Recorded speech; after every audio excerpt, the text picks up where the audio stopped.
اعوذ باللہ من الشیطان الرجیم بسم اللہ الرحمن الرحیم اجیب دعوت الداعی اذا دعان. میں دعا قبول کرتا ہوں دعا کرنے والے کی جب وہ دعا کرے. السلام علیکم ناظرین، میں ہوں عمران خان اور آپ دیکھ رہے ہیں ہمارا پروگرام پکار. ہم اپنے آج کے پروگرام میں آپ کو خوش آمدید کہتے ہیں اور ہمارے ساتھ رہنمائی کے لیے موجود ہیں ہمارے ہر دل عزیز پروفیسر ڈاکٹر محمد عظیم فاروقی صاحب. آپ عرصہ 4 دہائیوں سے شعبہ تعلیم سے وابستہ ہیں اور ملک بھر میں ایک مستند علمی اور روحانی شخصیت کے طور پر جانے جاتے ہیں. ڈاکٹر صاحب آپ کا بہت شکریہ. جزاک. ناظرین، آج پروگرام کے باقاعدہ آغاز سے پہلے میں پروگرام پکار کی ٹیم کی جانب سے اور بالخصوص پروفیسر ڈاکٹر محمد عظیم فاروقی صاحب کی جانب سے آپ کی محبتوں، چاہتوں اور دعاؤں کا بہت مشکور ہوں کہ آپ نے ہمارے پروگرام کو اتنی پذیرائی بخشی. پروگرام کا باقاعدہ آغاز کرتے ہیں. ڈاکٹر صاحب، آج کا جو پہلا سوال ہم نے چنا ہے وہ ہمیں 4 سدہ خیبر پختونخوا سے موصول ہوا ہے، اور جس صاحب نے ہمیں یہ پیغام بھیجا ہے انہوں نے اپنا نام مخفی رکھنے کی گزارش کی ہے.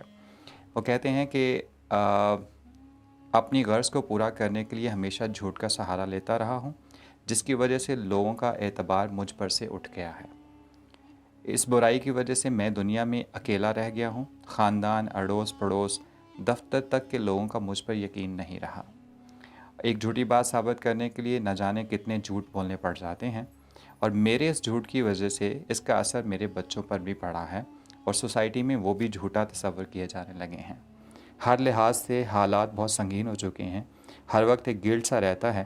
آپ سے یہ درخواست ہے کہ کوئی ایسا وظیفہ بتائیں جس سے میں اللہ اور اس کے بندوں کا اعتماد حاصل کر سکوں. بسم اللہ الرحمن الرحیم. شکریہ عمران صاحب. Welcome sir. ہمارے بھائی نے جو اپنی کیفیت بیان کی ہے یہ اللہ تعالیٰ کا بہت بڑا عطیہ اور انعام ہے. بے شک. اس کیفیت کو کہتے ہیں نفس لوامہ. قرآن پاک میں اللہ نے 3 قسم کے مزاجوں کا، طبیعتوں کا، کیفیتوں کا، یہ نفسوں کا ذکر کیا ہے. ایک تو نفس امارہ ہے، ان النفس لامارۃ بالسوء.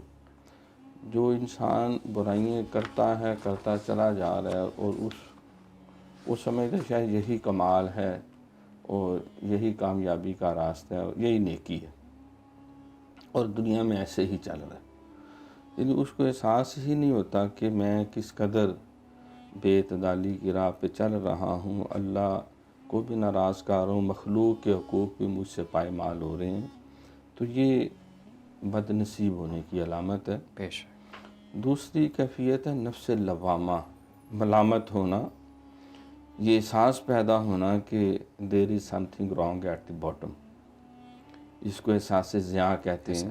حضرت اقبال نے بھی اس کا ذکر کیا کہ وائے ناکامی متائے کارواں جاتا رہا، کارواں کے دل سے احساس زیاں جاتا رہا. اللہ. تو یہ احساس زیاں ہو جانا یہ اللہ کا بہت بڑا کرم اور انعام بے ہے. شک. بے شک.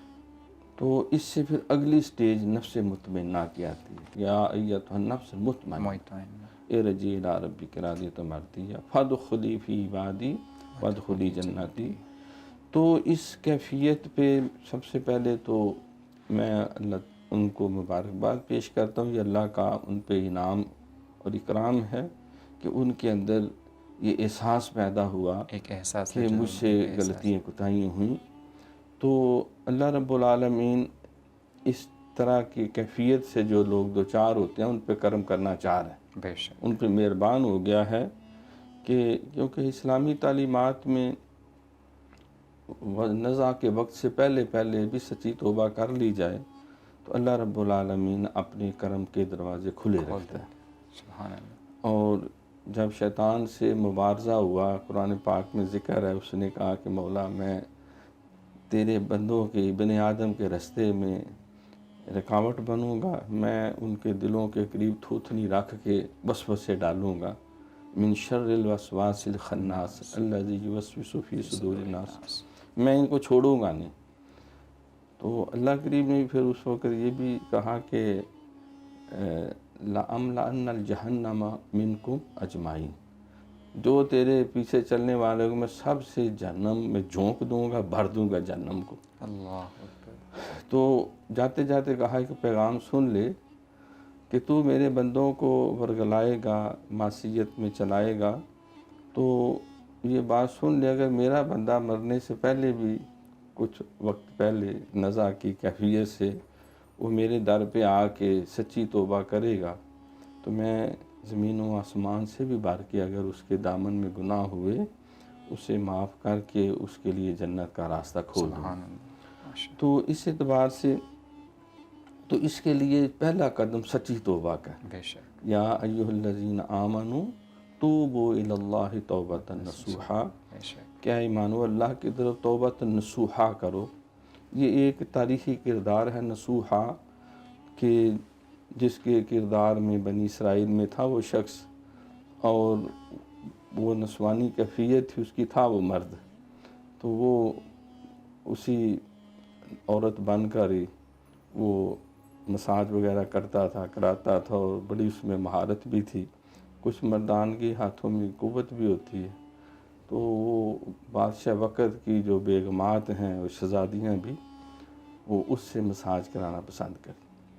تو ایک دفعہ موقع ایسا ہوا کہ اس کا راز فاش ہونے لگا اور وہ اس گرفت میں آ گیا۔ اس سے پہلے کہ مکمل اس میں گرفت میں آتا تو اس نے پھر سچی توبہ کی، اور ایسی توبہ کی کہ پھر وہ اللہ کے اولیاء میں شامل ہوا۔ اللہ نے اس کے اس بدعملی یا بے اعتدالی میں معاف بھی کر دیا، اس کا بھرم بھی قائم رکھا، اس نے توبہ کو نہیں توڑا، اللہ نے اس کے عیب کو ظاہر نہیں ہونے دی۔ تو وہ توبۃ نصوحا اس طرف اشارہ ہے۔ تو قرآن پاک میں جگہ جگہ اس کے لیے تو بے شمار آیات ہے کہ لا تقنطوا من رحمت اللہ ان اللہ یغفر الذنوب، جميعا کا لفظ استعمال ہوا۔ تو نہ صرف یہ کہ جھوٹ سے مال کمایا گیا، زیادتی ہوتی رہی نمازوں میں، روزوں میں، زکوٰۃوں میں، اس کے لیے باقاعدہ جو ہے ہمارے علماء نے، مفسرین نے، اہل علم نے بتایا کہ سچی توبہ کی جائے اور ان کو کمپنسیٹ کیا جائے۔ جو حقوق اللہ ہیں اس کو بھی کمپنسیٹ کرنے کی کوشش کی جائے، جو حقوق العباد ہیں اس کو بھی میکسیمم کمپنسیٹ کریں۔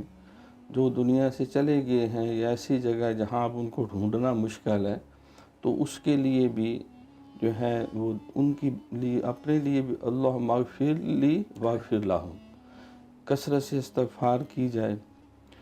تو اپنی اولاد کو اب ایک نیا پاکیزہ ماحول دیا جائے، اور اپنا کردار ایسا ہم جیسا چاہتے ہیں ہمارے بچے بن جائیں، ہم خود اپنے کردار میں صوم و صلات کی پابندی، پاکیزہ نفسی، امانت، دیانت، صداقت، شرافت، صبر، شکر، توکل، شرم و حیا، عفت قلب و نظر، اور مخلوق کے ساتھ بھلائی، صلہ رحمی۔ تو قرآن پاک میں بھی اللہ فرماتے ہیں کہ یا ایھا الذین آمنوا اتقوا اللہ قولوا قولا سدیدا، کہ اے ایمان والو اللہ سے ڈرو اور اپنی روش درست کر لو۔ یصلح لکم اعمالکم، پھر آگے اللہ نے اپنی طرف اس کو لے لیا کہ میں اللہ ہو کے وعدہ کرتا ہوں تمہارے اعمال سنوار دوں گا، ویغفر لکم ذنوبکم، اور تمہارے سارے گناہ بھی بخش دوں گا۔ ومن یطع اللہ ورسولہ، اور جو پھر اللہ رسول کے اطاعت میں لگا رہے گا، فقد فاز فوزا عظیما، اسے بہت بڑی کامیابی دوں گا۔ تو اس کے لیے بہترین وظیفہ سچی توبہ، اور پھر اس کو کمپنسیٹ کرنا، اور استغفار کی کثرت، استغفر اللہ ربی من کل ذنب واتوب الیہ، درود شریف کی کثرت، صلی اللہ علی حبیبہ محمد وآلہ وسلم، یا اللہم صلی علی محمد، درود ابراہیمی ہے، یا جو سادہ صلی اللہ علیہ وسلم بھی پڑھ سکتے ہیں۔ تو یہ دو عمل ایسے ہیں کہ افضل الدعاء الاستغفار، بے شک، اور درود شریف کا فرمایا کہ من صلی علیہ مرتن فاتح اللہ لہ باب من العافیہ، ایک روایت میں جو ایک دفعہ درود شریف پڑھتا ہے اللہ اس کے اوپر 10 رحمتیں نازل کرتا ہے، 10 گناہ معاف کرتا ہے، اور 10 درجے بلند کرتا ہے۔ باقی جو کوتاہی ہیں وہ اللہ رب العالمین ان کو کمپنسیٹ کریں گے اپنی شان اور قدرت کے مطابق۔ ڈاکٹر صاحب ہمارا آج کا دوسرا سوال جو ہم نے منتخب کیا ہے یہ ایک صوتی پیغام ہے جو ہمیں جھنگ سے موصول ہوا ہے اور ان کا نام ہے فضل الدین صاحب۔ آئیے ہم وہ پیغام سنتے ہیں۔ آج تعلیم دی کمی، ضد تے غصے دی ہڈ تھدمی دی وجہ تو ماں پیو نوں کدی کچھ سمجھیا ہی نہیں سی تے ہن ماں پیو دنیا تو ٹر گئے نے جی تے آپ ہن اسی ماں پیو بنے آ تے پتہ لگا کہ ماں باپ ساڈے واسطے کنیاں تکلیفاں کردے رہے آ۔ ساڈے اپنے بال بچے ہن ساڈے نال ضداں تے اڑیاں کردے آ تے غصہ ہوندے آ۔ ساڈے منہ نوں آنا شروع کرتا جی انہاں نے ہن تے یہ جانکاری ہوئی آ کہ اسی بھی ਇਹੋ ਹੀ ਕੁਝ ਆਪਣੇ ਮਾਂ ਪਿਓ ਨਾਲ ਕਰ ਰਹੇ ਆਏ ਆ। ਲੱਗਦਾ ਆ ਕਿ ਸਾਡੇ ਮਾਂ-ਬਾਪ ਜਿਹੜੇ ਨੇ ਜਿਨ੍ਹਾਂ ਨਾਲ ਅਸੀਂ ਇਹ ਚੰਗਾ ਸਲੂਕ ਨਹੀਂ ਕੀਤਾ, ਲੱਗਦਾ ਆ ਕਿ ਸਾਡੇ ਅੰਦਰ ਦੀਆਂ ਸਜ਼ਾਵਾਂ ਜਿਹੜੀਆਂ ਨੇ ਹੁਣ ਸਾਡੇ ਬੱਚਿਆਂ ਨੇ ਸਾਨੂੰ ਦੇਣੀਆਂ। ਬੱਚਿਆਂ ਨੇ ਤੇ ਬੁਰਾ ਹਾਲ ਕਰ ਛੱਡਿਆ ਆ ਤੇ ਅੱਲਾ ਮੀਆਂ ਨੇ ਤੇ ਕਿਸੇ ਜੋਗਾ ਵੀ ਨਹੀਂ ਛੱਡਣਾ ਸਾਨੂੰ। ਹਜ਼ੂਰ ਸਾਨੂੰ ਦੱਸੋ ਕਿ ਮਾਂ ਪਿਓ ਕੋਲੋਂ ਤਲਾਫੀ ਮਾਫੀ ਤੇ ਹੋ ਨਹੀਂ ਸਕਦੀ ਤੇ ਕੁਝ ਅਰਜ਼ ਕਰੋ ਹੁਣ ਕਿ ਕੀ ਹੋ ਸਕਦਾ ਆ। ਮਾਂ ਬਾਪ ਨੂੰ ਕਿਸ ਤਰ੍ਹਾਂ ਰਾਜ਼ੀ ਕਰ ਸਕਦੇ ਆ ਕਿਉਂਕਿ ਉਹ ਸਾਡੀ ਜ਼ਿੰਦਗੀਆਂ ਚੋਂ ਖੁਸ਼ نہیں گئے۔ جی ڈاکٹر صاحب، یہ ہمارے معاشرے کا آج کل ایک بڑا اہم مسئلہ ہے۔ اس سوشل میڈیا کے دور میں اولاد اپنے کاموں میں اتنی بزی ہے کہ ماں باپ کا خیال کسی حد تک نہیں رکھ پا رہے، تو آپ اس پہ کیا کہنا چاہیں گے؟ سب سے پہلے تو میں وہ موصوف کا شکریہ ادا کرتا ہوں کہ انہوں نے اس قابل سمجھا اور ہمارے ساتھ اس نیک مقصد کے لیے رابطہ کیا، اور یقیناً یہ میرے لیے ہم سب کے لیے بھی خوش بختی کی علامت ہے کہ جب کوئی قرآن و سنت کا راستہ دکھاتا ہے اور کوئی خوش بخت اس کے اوپر عمل شروع کر دیتا ہے تو وہ دونوں کے لیے اجر و ثواب ہے۔ بے شک۔ الدال علی الخیر کفاعلی، وہ راہ دکھانے والا بھی اور پھر اس نیکی کی راہ پہ جو چلنے والا ہے، وہ دونوں خوش نصیب ہو جاتے ہیں۔ بلکہ ایک حدیث شریف ہے کہ حضور علیہ الصلوۃ والسلام نے علی المرتضیٰ شیر خدا رضی اللہ تعالیٰ عنہ سے فرمایا کہ علی، یا تیری کوشش سے اگر ایک بندہ بھی راہ راست پہ آ جائے تو تیری بخشش کے لیے کافی ہے۔ اللہ، تو ایک بخشش کا سامان ہے یہ۔ تو جیسا کہ کچھ دن پہلے بھی میں نے عرض کیا کہ غلطی کا احساس ہو جانا یہ اللہ کا بہت بڑا عطیہ اور انعام ہے۔ بے شک۔ تو ماں باپ کے حقوق کے بارے میں تو میرے خیال ہے جس کے پاس کوئی علم نہیں وہ بھی بہت کچھ جانتا ہے۔ بے شک۔ اصل چیز صرف جاننے کی نہیں ہے بلکہ ماننے کی ہے اور عمل کرنے کی ہے، کیونکہ سرکار کو اہل یہود کے بارے میں یہ فرمایا کہ یعرفونہ کما یعرفون ابناءہم، کہ آپ کو ایسے پہچانتا ہے جیسے اپنے بچوں کو انسان پہچانتا ہے لیکن مانتے نہیں۔ مانتے ہیں۔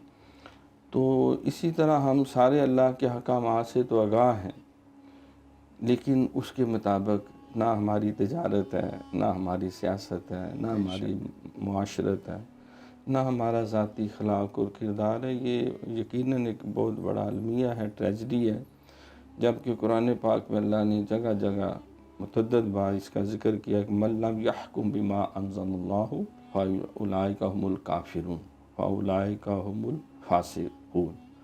تو وہ ظالم بھی ہیں، کفر کی راہ پہ بیچارے ناہنجار بھی ہیں، جو اللہ کے بتائے ہوئے طریقے کے مطابق زندگی نہیں گزارتے۔ تو ماں باپ کے حق بہت زیادہ ہیں۔ بے شک۔ فرمایا کہ الجنت تحت قدام الامہات، بے شک۔ جنت ماں کے قدموں کے نیچے ہے، اور باپ کے فرمایا کہ اس کی پیشانی جنت کا دروازہ ہے، سبحان اللہ۔ اور باپ کی رضا میں اللہ کی رضا ہے۔ حدیث میں ہمیں ملتا ہے حضرت علقمہ رضی اللہ تعالیٰ عنہ کا واقعہ کہ نزع کے وقت وہ حالت ٹھیک نہیں تھی، صحابہ نے حضور علیہ الصلوۃ والسلام سے عرض کی کہ جو اسے کہتا کلمہ پڑھو تو وہ کہتے ہیں کون سا کلمہ؟ سرکار تشریف لے گئے تو واقعی دیکھا کہ خاتمہ بالخیر نہیں، حالات نہیں بن رہے۔ تو آپ نے فرمایا کہ اس کے ماں باپ میں کوئی حیات ہے، کہاں والدہ ہے؟ تو پوچھا والدہ ان سے راضی ہے؟ عرض کیا حضور نہیں، اللہ، وہ تو ناراض ہے۔ سرکار نے ان کو پیغام بھیجا، کہا کہ اسے معاف کر، تو اس نے کہا اس نے مجھے بڑا ستایا، رلایا، پٹایا، میں نے تو کسی صورت نہیں معاف کر۔ تو پھر سرکار نے فرمایا کہ لکڑیاں اکٹھی کرو، آگ لگاؤ، اسے لگاؤ، چارپائی سمیت اس کو ساڑ کے سوا کر دو۔ تو جب وہ ساری تیاری ہونے لگی تو پھر ماں کا دل نرم ہو گیا کہ میرے بچے کو میری آنکھوں کے سامنے زندہ آگ میں نہ ساڑے، میں اس کو معاف کرتی۔ اللہ، تو سرکار نے فرمایا کہ تو دنیا کی آگ میں اس کو جلتا نہیں دیکھ سکی، تو جہنم کی آگ میں جلتا کیسے دیکھتی؟ تو اس اعتبار سے بے شک بڑے ان کے پاس نمازی بھی تھے، حاجی بھی تھے، مجاہد بھی تھے، صحابی تھے، بہت سارے امور خیر ان کے دامن میں تھے، لیکن اللہ نے ظاہر بخشش کا سامان کرنا تھا، بے شک، تو والدہ سے وہ معافی تلافی کر کے دنیا سے کلمہ پڑھتے ہوئے گئے۔ تو اس اعتبار سے جن کے ماں باپ اب جا چکے ہیں، تو بعد میں جب اولاد ان کو ستاتی ہے، only where nose where the show punches, بے شک، جو تن لاگے سو تن جانے۔ تو جب انسان خود ماں باپ کی مسند پہ بیٹھتا ہے، پھر ان کی تعلیم و تربیت میں دقت و دشواریاں پیش آتی ہیں، ان کی چھوٹی چھوٹی خوشیوں کے لیے ماں باپ کس قدر اظہار کرتے ہیں، تو پھر انہیں احساس ہوتا ہے کہ ہمارے ماں باپ نے بھی، کتنا بلکہ وہ مولانا روم رحمۃ اللہ علیہ کی مشہور ایک عقائد بھی ہے کہ وہ بہت زیادہ باپ بوڑھا ہو گیا، تنگ آ گئی ان کے گھر والے، انہوں نے کہا یا تو بڈھے کو رکھو یا ہمیں رکھو۔ تو اس نے بہانے سے ٹوکرے میں رکھا بوڑھے باپ کو جو بیمار تھا، ضعیف تھا، لاغر تھا، تو دریا کے پل پہ لے گیا، اس کو دریا برد کریں اور جان چھڑائیں۔ یہ اعتراض کرتا ہے، تنقید کرتا ہے، کھانستا ہے، بیمار ہے، جو جس طرح بندہ بوڑھا ہو جائے۔ قرآن میں ثم رددناہ اسفل سافلین، سارا کچھ جانتے ہوئے بھی انسان جو ہے وہ انجانا سا بن جاتا ہے اور بچگانہ حرکتیں آ جاتی ہیں۔ تو اسی لیے کہا قرآن پاک میں فلا تقل لہما اف ولا تنہرہما سبحان اللہ، وقل لہما قولا کریما۔ ماں باپ بوڑھے ہو جائیں، ایک یا دونوں تمہیں زندگی میں ملے، انہیں جھڑکو نہ، اف بھی نہ کرو، عاجزی سے جھکے رہو، اور ان کے لیے دعا کرو رب ارحمہما کما ربیانی صغیرا۔ تو باپ کو پتہ چل گیا مجھے دریا میں پھینکنا ہے، رات کا وقت ہے، کوئی چھڑانے بچانے والا بھی نہیں، میں اتنا کمزور ہوں، اٹھ بھی نہیں سکتا، بھاگ بھی نہیں سکتا۔ تو کہا بیٹا مجھے پتہ لگ گیا مجھے تو دریا برد کرنے آیا ہے، تو لیکن دیکھو وہ جو بڑی سی بھنور ہے نا جہاں، وہاں تھوڑے مگرمچھ ہیں، تو مجھے اس سے سائڈ پہ کر کے پھینکنا۔ تو کہا با وہ کیوں؟ کہا اس لیے کہ میں نے تیرے دادے کو ادھر پھینکا تھا، اللہ، تو آج تو مجھے یہاں پھینکنے آیا ہے، اچھا ٹھہر جا ذرا، پھر اپنے لیے بھی جگہ کا تعین کر لے کہ میرے پوتے تمہیں کہاں پھینکیں گے۔ استغفر اللہ، تو جو میں نے باپ سے کیا وہی میرے ساتھ ہوا، اب جو تو میرے ساتھ کر رہے تیرے ساتھ بھی ہوگا۔ تو حل جزاء الانسان الا الانسان، قرآن میں بھی ہے کہ as you sow shall you reap, tit for tat ہے یہ دنیا، مکافات عمل ہے، تلک الیام نداولھا بین الناس۔ تو اس وقت پھر بچے کے دل میں احساس ہوا کہ یہ روایت ختم ہونی چاہیے، اور اس کو اللہ نے توبہ کی توفیق دی، باپ کو عزت سے گھر لایا، تاکہ یہ بری روایتیں تو فیملیز میں ہوتی ہیں، تو ان کو چاہیے کہ اپنی اولاد کے لیے ایک اچھا پھر رول ماڈل بنے۔ بے شک، وہ زیادتی کرتے ہیں وہ محبت کریں، شفقت کریں، یہ ماں باپ کی فرائض میں شامل ہے، قوا انفسکم واہلیکم نارا، اپنے آپ کو، اپنے گھر والوں کو جہنم کی آگ سے بچاؤ۔ اور حضور علیہ الصلوۃ والسلام نے یہ بھی فرمایا کہ اصلحوا اولادکم، اکرموا اولادکم واصلحوا رحالہم، اپنے بچوں کو محبت دو، پیار دو، عزت دو، اور ان کا اخلاق اور کردار سنوارو۔ بے شک، کھانے کے لیے بے شک سونے کے نوالے دو، لیکن تعلیم و تربیت کے لیے شیر کی آنکھ سے دیکھو۔ بے شک، تو اب ماں باپ کے لیے تو قرآن مقدس میں بھی ہے دعا کی جائے، اور ہر نماز میں یہ دعا میں شامل کر دیا، بے شک، رب اجعلنی مقیم الصلاۃ ومن ذریتی ربنا وتقبل دعا ربنا اغفر لی ولوالدی وللمؤمنین یوم یقوم الحساب۔ تو ماں باپ ہی ہیں، ان کا دل اللہ نے اتنا بڑا رکھا، اللہ کی رحمت کا اظہار ماں باپ کے ذریعے ہوتا ہے۔ بے شک، تو یقیناً اگر ہم اپنے لیے بھی بخشش کی دعا کریں، ماں باپ کے لیے بھی، اور اعمال صالحہ بجا لائیں، تو اس کے لیے جو ہے سرکار کی تعلیمات سے ہمیں پتہ چلتا ہے کہ آپ نے فرمایا اگر چاہتے ہو کہ قبر میں تمہارے ماں باپ کو آسودگی ملے، راحت ملے، تمہاری طرف سے خیر جائے، تو ان کی آل اولاد سے پیار کرو، ان کے بہن بھائیوں سے پیار کرو، ان کے عزیز و اقارب سے صلہ رحمی کرو، حتیٰ کہ ان کے دوست احباب کی عزت اور قدر کرو، ان کی بھی خدمت کرو۔ ماشاءاللہ۔ بلکہ سرکار جو ہے وہ سیدہ بی بی خدیجۃ الکبریٰ رضی اللہ تعالیٰ عنہ کے پردہ کر جانے کے بعد بھی کوئی خاص خوشی کا موقع تھا، عید شبرات جس طرح ہوتی ہے، تو آپ اچھا کھانا ہوتا، کوئی تحفہ ہوتا، تو آپ سیدہ خدیجۃ الکبریٰ ام المومنین رضی اللہ تعالیٰ عنہ ان کے عزیز و اقربا، ان کی سہیلیاں، ان کے دیگر جو جن سے ان کو پیار اور محبت ہے، ان کو تحفہ بھیجتے کہ ان کو سیدہ خدیجہ کو قبر میں اس سے سکون ملے گا اور خوشی کا سامان۔ تو اس طرح جو ہے وہ اپنا اخلاق کردار سنواریں، بچوں کی تعلیم و تربیت کا اہتمام کریں، اور خود اتنے پاکیزہ نفس ہونے کی کوشش کریں۔ تو اللہ تعالیٰ کا وعدہ ہے کہ جو سچی توبہ کر لیتا ہے، قولوا قولا سدیدا یصلح لکم اعمالکم ویغفر لکم ذنوبکم، اور 300 دفعہ کم از کم استغفار جب پڑھا جائے، استغفر اللہ ربی من کل ذنب واتوب الیہ، اور رب ارحمہما کما ربیانی صغیرا، رب ارحمہما کما ربیانی، یہ وظیفہ جو ہے یہ بھی اس کے لیے بڑا مؤثر اور کارگر ہے۔ اور اس کے علاوہ جو ہے وہ باوضو رہنے کی کوشش کی جائے، اور اپنا گھر والوں کا حصار کیا جائے۔ آیت الکرسی آخری دونوں کل تیسرا کلمہ یہ صبح و شام 11 دفعہ پڑھ کے، اول آخر درود شریف 11 دفعہ اپنے آپ کو گھر میں دم کیا جائے، گھر کا ماحول پاکیزہ بنایا جائے، صوم و صلات کی پابندی ہو، قرآن مقدس کی تلاوت ہو۔ سرکار نے فرمایا کہ گھروں کو قبرستان نہ بناؤ، اس میں قرآن پڑھا کرو، نوافل پڑھا کرو، عبادت کیا کرو، تو انشاءاللہ تعالیٰ یہ دل میں احساس پیدا ہو گیا ہے تو اللہ تعالیٰ انشاءاللہ اگلا بھی کرم کر دے گا، بس ذرا دل مضبوط کیا جائے۔ اور ماں باپ جو چلے گئے ان کی طرف سے زبانی عبادتیں، نفلی عبادت میں زبانی بھی ہیں، مالی بھی ہیں، جانی بھی ہیں، حج بدل بھی ماں باپ کی طرف سے لوگ کرتے ہیں، عمرہ بھی کرتے ہیں، قرآن بھی پڑھ کے ان کو اصالِ ثواب کرتے ہیں، اسی طرح کوئی آیت کریمہ پڑھتا ہے، کوئی درود شریف پڑھتا ہے، کوئی کلمہ طیبہ شریف پڑھتا ہے۔ سرکار نے فرمایا کہ 70,000 دفعہ اگر کلمہ طیبہ شریف پڑھ کے کسی کو بخشا جائے تو اللہ تعالیٰ اس کلمے کی برکت سے اس کی بخشش فرماتا ہے۔ تو ماں باپ جو رنجیدہ گئے ہیں انشاءاللہ تعالیٰ وہ بھی کرم کے دروازے یقیناً کھلیں گے، اور اللہ رب العالمین، بلکہ حدیث میں آتا ہے کہ جو بندوں کے حقوق کے معاملے میں انسان جب سچی توبہ کر لیتا ہے تو اللہ تعالیٰ روز قیامت ان کی بھی صلح کرا دیں گے، ان تکلیفوں کے بدلے بہت سارا جو ثواب ان کو دیا جائے گا۔ سبحان اللہ، ماشاءاللہ، بہت خوب ڈاکٹر صاحب۔ ناظرین، اللہ تعالیٰ فرماتا ہے حل جزاء الاحسان الا الاحسان، احسان کا بدلہ احسان کے سوا کیا ہو سکتا ہے۔ ہمیں اپنے والدین کے لیے ان کی زندگیوں اور ان کی زندگیوں کے بعد بھی صدقہ جاریہ بن کر رہنا چاہیے۔ ناظرین، یہ تھا ہمارا آج کا پروگرام۔ انشاءاللہ اگلے پروگرام میں آپ سے پھر ملاقات ہوگی۔ آپ اپنے سوالات ہمیں اسکرین پر نمایاں ہونے والے تمام لنکس پر بھیج سکتے ہیں۔